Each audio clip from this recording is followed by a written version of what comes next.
Well, a good morning to you. Welcome back to Morning Live. We now take a third and final look at your sport news for today, right here on Morning Live. And we've spoken extensively. On Wednesday, we spoke to the CEO of SASCOC about South Africa qualifying, of course, in different sporting codes for the Olympics, which get underway the 26th of July.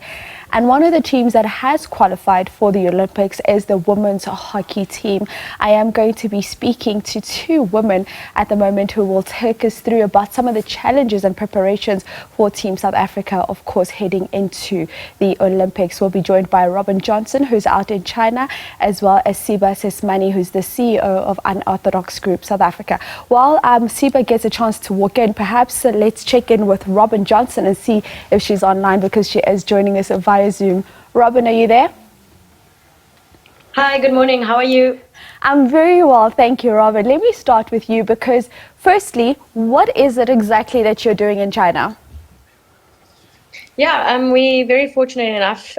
Super Sports Schools helped us get to China, and we are here at the moment in a training camp. It's quite a long camp for us, something that we've never done before as a national team. And it's really hopefully aiding us in preparation towards Paris.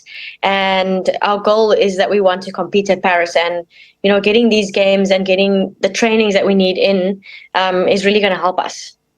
And how has this journey been for you as Team South Africa, just looking at how you managed to qualify for the Olympics and now having your preparation underway? How has that been? Yeah, it's been really good. It's been very positive. We've made really good strides as a team, as a group. We have a remarkable coaching staff and really good support around the team. And I think that, like I said, we are hoping to really, really do well at Paris. And that's our goal. But it's obviously tough, for us, because we aren't professional, and finances is also a big factor for us. And that ultimately, I think, can affect you in terms of performance going forward. Yeah. Indeed, and Robyn, we'll come back to you a little bit later. As I did mention, we're talking all things Olympics in terms of the South African women's hockey team that has qualified. Also joining us in studio is Sibabalwe Sesmani, who is the founder of Unorthodox. But before we continue with this interview, let's take you quickly now through to the main news desk with Leanne. Thank you so much, Leanne. And as we mentioned, now the South African women's hockey team will take part in the Olympics 2024 out in Paris. Now the Olympics start on the 26th of July and run all the way to the 11th of August. This opportunity and glory does, however, come at a price, and the SA women's hockey team have been on a fundraising drive since qualifying for the Games. Now joining us to talk about this, and we started the conversation earlier already, SA women's hockey team player Robyn Johnson, who's out and about in China, and joining me in studio is Sibabalwe Sesmani, who is the CEO and founder of Unorthodox Group. Let me come to you now, Sibabalwe, because you as Unorthodox Group have decided to be part of the solution to the problem. And yesterday you had a very interesting gathering of minds alongside Discovery, because although women athletes and teams perform on the field, on the court, or wherever they're playing, and they're giving the results, when it comes to financially, there's just no correlation between the two. No, it definitely doesn't translate. As part of my keynote yesterday, I actually quoted the fact that in 2023, last year, the Six Nations that was played in England had more than 53,000 people that were in attendance at the stadium watching the women's rugby team play. When we go pitch to corporate and we say, this is what you would get, please support the women's teams, they always say that there's no participation. But if you can see more than 53,000 people at the stadium, which a lot of male teams also struggle with, then you say, where is the excuse? Because also, if you look at South African women's teams, I'm not going to touch on other countries, but if you look at South African women's teams, when it comes to soccer, when it comes to hockey, when it also comes to rugby, we do perform, not only locally, but also on a global stage. So you just wonder, where is the correlation? Why is it not translating to them being supported financially, basically? Because all the non-financial stuff they've got already. So where's the missing middle? Are you seeing a little bit of an improvement, though, versus where we were, say, 5 years ago? There is definitely a bit of improvement. I think both when it comes to women being in sport on the field, but also on a corporate side. But the improvement is actually not enough. Minimal. Because, you know, you get to a lot of women, I think in the symposium that we hosted yesterday, we noted that there's a lot of women who still have 9 to 5s. So, and then they also play sport and they represent our country. So they either have to fit in their training before that 9 o'clock and then they go to their 9 to 5s, or after that 5 o'clock. And as you know, as women, there are many responsibilities that women have. They have to care for their kids. There's so many other things that they have to do, but also being a 9 to 5er and then also representing the country as well. It's a lot of responsibility that is on you at the moment.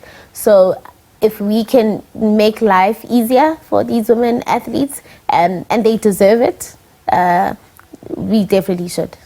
Absolutely do deserve it. Robyn, let me come to you. Let's talk about the fact that Team SA, hockey women's team, wasn't able to participate in the All-Africa Games.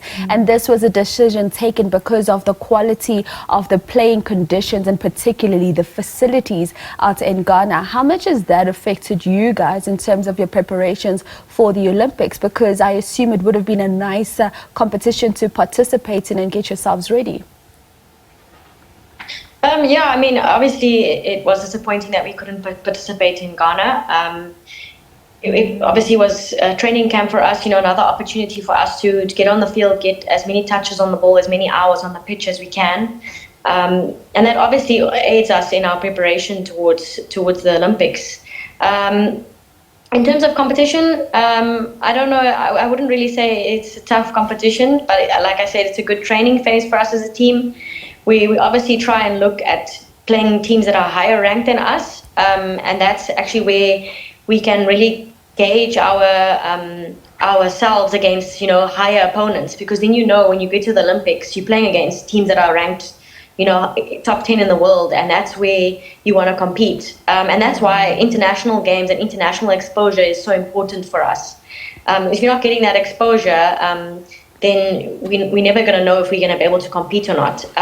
But in saying that, you know, South Africa and South Africans, we're such a special group of people. We have, you know, so many characteristics of resilience, fight, grit, determination, and we will never give up. We will always try and give our best, regardless of our circumstances. And I think that's what's so special about our team, is that we really are able to adapt to these circumstances, even though we don't have, you know, the amount of support that we actually need. We're still able to really use our resources and try and make the best out of it. Speaking about trying to make the best of it, for our viewers sitting at home thinking, Robyn Johnson, her surname sounds familiar. Yes, Robyn Johnson is the daughter of Kevin Johnson, the coach out at Kaizer Chiefs. Robyn, let's talk about the importance of having a good support structure. I love what Shazim just did. Let's talk about the importance of having a good support structure where performance on the field and being able to deliver time and time again is something that is not negotiable for you. Yeah, I mean, like you said, Sibabalwe mentioned it, you know, some of us have 9 to 5, some of us are students, and the support structure outside of your hockey is so important. Like my family, you know, they've supported me throughout my whole hockey career, and I wouldn't be here if it wasn't for them. And also having my dad around, who's a coach, you know, he knows his players. I think I've learned a lot of things from him. And also my mom and my brother and my sister. So it's so important to have that structure around you in order to actually be successful and learn those, you know, those values that you learn as a young person. It's really important in aiding you, you know, for future. And of course, Robyn's brother, they're a lawyer. I used to work with him out in corporates. Sibabalwe, just as I wrap up with you, you know, we look at certain sporting codes. When we look at women's cricket, we look at the Bulls Daisies, we look at Netball South Africa and what they're trying to do in terms of becoming fully professional. What are some of the concerns that the female athletes raise to you when they have these conversations with you about, you know, and I mean, we've touched on some of it now, just having a 9 to 5. What do the female athletes say to you? Because at the end of the day, they love what they do. They're passionate about what they do. Definitely. They want to represent their country. So what is normally at the top of the list in terms of what's making it difficult for them to do what they love doing? Top of the list, and the only thing really on the list is financial, if I have to say that. Our ladies train. Our ladies have got the grits, they've got the nutritional information, they've got everything done on lock. I think Robyn can attest to that. Literally, it's just about the financials. I mean, really good case study is the Bulls Daisies. I mean, you go to a Bulls Daisies game when they play against other women's teams, and you know that they are going to win. And the reason why you know that they're going to win is because they're professional. They've got a salary. So then they literally do not have to focus on anything else, but they're training and being really good at what they have to do. So women need to get remunerated, and they need to get remunerated fairly. I mean, they represent the country so well in so many things that they do. And I mean, like any other sporting team, they do exactly what it is that they have to do, and that's it. So I would say the only thing that women need really is just the finances behind it, and that's the only thing. Everything else, women are completely fine with it. But the moment we get the financial part of it right, getting salaries, Robyn is like smiling, but getting salaries and getting proper and good salaries is literally all the women need, because all the skills are there, all the training is there, the skills, the passion, as Robyn mentioned, are there. It's just really the women need to get remunerated quite fairly for what they do and the sacrifices that they make quite fairly. Indeed, Robyn, I've literally got 30 seconds left. Just quickly, how do we help Team SA women's team as South Africa from a financial point of view? Yeah, look, so we've set up a crowdfunding on our Instagram page, and I know Sibabalwe has been helping us, get the exposure we need. Women need to support women, and it's so important. Thank you so much. But we do have a crowdfunding page active. If anyone wants to donate something, we've stipulated all of our requirements leading up until Paris, and people can go and donate 200 Rand, 1,000 Rand, you know what I mean? So we're not asking for a whole lot of money, but if you can help us out where you can.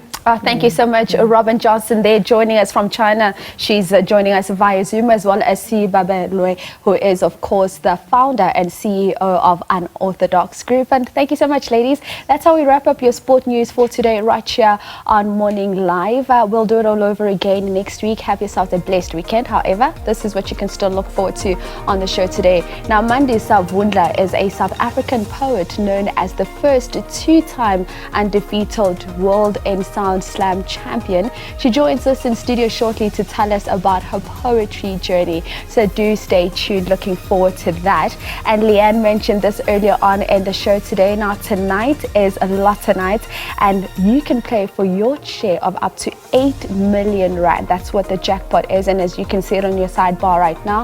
Of course, you can go to various retail outlets as well as your banking app to purchase your tickets, and who knows, this could be a lucky day. And if you do win some of that money, perhaps you can share it with the South African women's hockey team. As mentioned, they do of course have a crowdfunding that's happening on their Instagram page, and that's where you can find all the details.